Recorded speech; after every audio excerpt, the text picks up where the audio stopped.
Welcome students to Module 3 where we discuss myths about suicide. So in Module 1, again, it was a suicide fact sheet. And then for Module 2, it's the terms that you need to understand in order to understand suicide. And now we go to the myths about suicide. So what are myths? Okay, these are often untrue. No? These are often false misconceptions or mistakes about the phenomenon, which is suicide.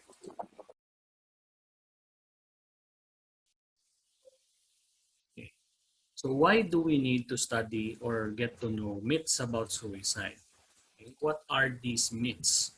Myths or misinformation about suicide or the lack of information altogether often means that people who are in great need can't get the help that they deserve, okay, while they are in crisis. Being well informed about suicide can help you save your own life or the life of someone you know or love. So getting right information.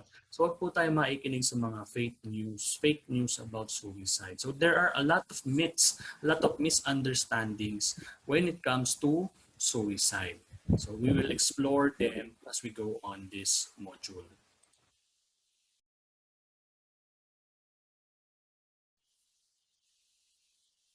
So myth number 1.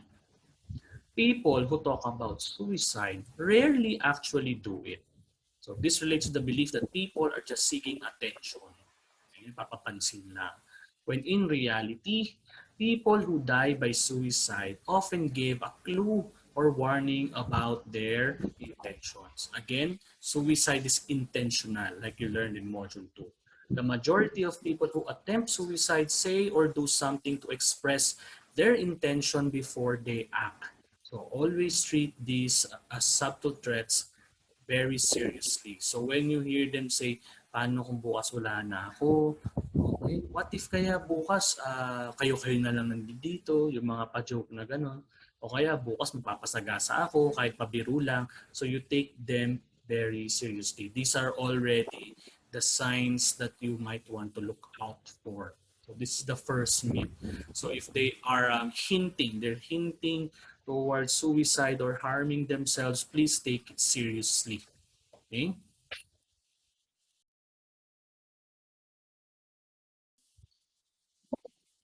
Myth number 2.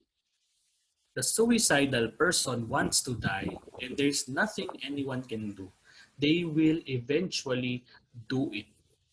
In reality, okay, this is not the case. Actually, often the suicidal person feels ambivalent about dying. When we say ambivalent, nagdadalawang isip yan, hindi talaga sila sure dyan. Okay? Merong part dyan na pumipigil sa kanila. Okay? People usually don't want to die. They rather want to end their horrible emotional pain. Kaya nga naman in the last module, I keep on saying end their suffering and not really end their life. So yung hirap yung gusto nilang mahinto. They want the pain or the problems to stop and not really their life. Okay? You can help by identifying the potential suicidal person and talking to them about it. Okay? So, kausapin mo. Magpakita ka na may pakialam ka sa taong iyon. Alright? Kasi maaaring ikaw ang makatulong na makakonvince sila to reconsider their stand on their problems. Kasi baka kala nila wala nang pag-asa or there's no longer hope or any chance that they can survive this particular problem.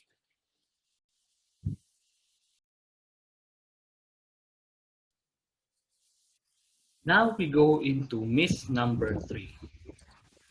Myth number 3, a person who has attempted suicide will always have thoughts of suicide. What do you think about this?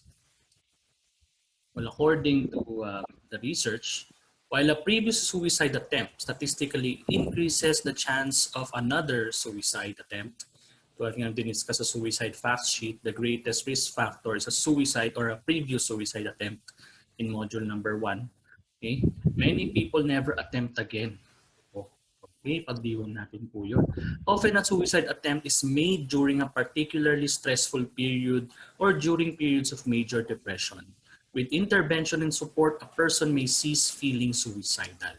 Okay? Let me emphasize the line there, during a particular stressful period or during periods of major depression. Now, like what was suggested or what was indicated in Module 1, no? So for people who have mental illness like depression and other mood disorders, so established na talaga yung link ng suicide attempt or suicidal ideation with their condition. But for some other people, like again, we go back to module 1, it's because of highly stressful situations or tinatawag natin crisis situation na they may act on their problems, no? They may act into their thoughts, no, of suicide. So it's not really just about people who have mental health issues, no. It's about people not being able to cope with their particular problems at that particular phase of their life. Okay? Kaya naman, if you attempted, sinasabi dito, if nag-attempt ka dati, dahil nung time na yon at that chapter of your life, problemado ka talaga. Okay? But when things become better for you, chances are you won't be considering suicide anymore. Okay? So that's the reality to it. But if you have a mental illness, a pre-existing mental illness, again, come visit us in the guidance office. We'll discuss it. We'll have sessions teaching you how to cope better with that. Okay?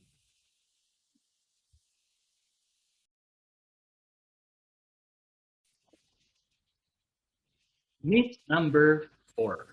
Okay? If you ask a person directly, you feel like killing yourself, this will lead to a suicide attempt. So common misconception natin na kapag tinausap natin sila o tinanong natin sila about suicide, lalo silang, they will even more likely consider it kasi you're putting the idea into their minds. Yun yung, kaya din takot yung mga tao to discuss this, takot silang magtanong about this kasi the fear is that baka dahil sa akin, lalo niyang naisip na mag-suicide. But in reality, usually, speaking to a person directly about suicidal intent will relieve the anxiety surrounding this feeling. Bakit nagkakaroon ng anxiety? Kasi nga naman, bukod dun sa problema na kasalukuyang pinoproblema na nga nila, marami pang kakibat na feelings yan. Like say for example, yun nga, anong mangyayari sa pamilya ko, anong mangyayari sa mga maiiwanan ko. So yun yung mga nagiging sources ng anxiety ng person. Okay? So this acts as a deterrent. So yung pakikipag-usap sa kanila directly acts as a deterrent or ibig sabihin napipigilan sila, no? Regarding their suicidal behavior. Okay? You don't create self-destructive feelings in another person simply by talking about suicide. If the thought was going to be there, it was there before you asked about it. Okay? Nandoon na po iyon. Okay? Bago ka pa nagtanong, nandoon na po iyon. Yung suicidal thoughts nila. Okay? So what am I pointing out here? Do not be afraid. Okay? Do not be afraid to ask the person that you care for directly. Do not be afraid to ask them directly about their suicidal intent. Okay? Kasi hindi mo malalaman how much help do they really need. Okay? Kung passing thoughts lang ba yan? Or kung may plano na ba yan? Okay? So if you really care for the person, you ask them directly anong plano mo. Okay? Or ano, may plano ka ba? Do you feel talaga bang gusto mong gawin yan? Okay? Alamin mo ng alamin so that you can get them the help that they need. Right? So wag pong matatakot na magtanong. Nakakatulong po iyon na someone actually is brave enough to discuss it with them. Okay? Na hindi, kasi they already feel alone in this. No? Na parang, bakit ko kayo consider na magpakamatay? No? They already feel alone because their thinking is already different from all the other people. Alright?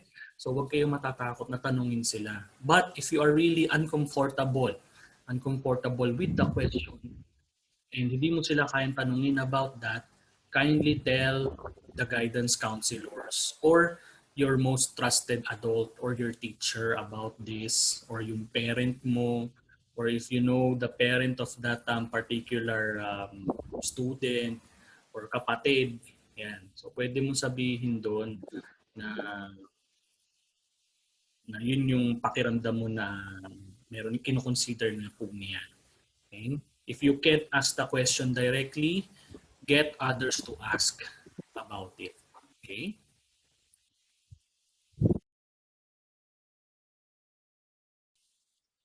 Okay. Myth number 5. A good job and stable relationships prevent people from contemplating suicide. So kapag sinabi nila, oh, ganda-ganda naman ang trabaho niya, no? Tapos masaya naman silang pamilya. So kaya marami na susurprise, how come nagpakamatay pa rin? Kaya maraming celebrities who shock the world when the news spreads na nag-suicide pala.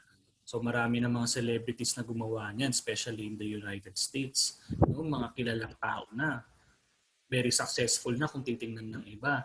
Pero how come they still contemplated or committed suicide? Kasi in reality, people of all socioeconomic and cultural backgrounds can feel suicidal. So kahit sino pa yan, kahit sino pa, kahit ano pang estado mo sa buhay, you can feel, you can think suicidal. Okay? Although positive social connections are a major protective factor, tulad ng sinabi ko last time, when you have good protective factors, less likely that you would be considering suicide. Okay? But although, again, the statement here says, although it is a major protective factor, biological, social, psychological, and spiritual risk factors contribute. Okay? So again, it's the balance or it's the battle between the risk factor and the protective factor. Ano ang mas maigting dyan? Ano yung mas mataas? Ano yung mas malakas? So kung mas malakas yung protective factors mo, again, you won't be considering suicide. Okay? Pero kung in the other hand, mataas yung risk factor mo, chances are the risk for you to consider suicide is also very high. So kahit na maganda yung trabaho mo, you're very successful, but you have some other issues aside from career and interpersonal relationship that is really giving you a problem, it is best to seek help to deal with that. So nandiyan po yung mga counselors and other mental health professionals who can help you in dealing with these problems.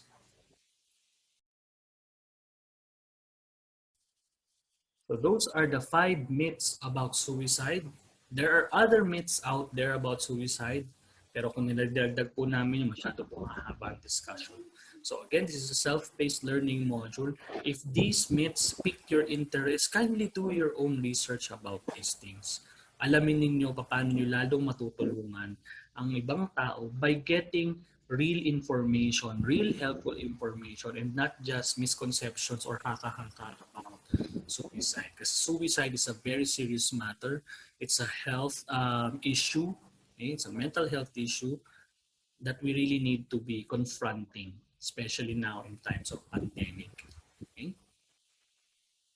So thank you for participating in Module 3, and we hope to see you in Module 4, the risk factors of suicide, or sorry, the warning signs of suicide.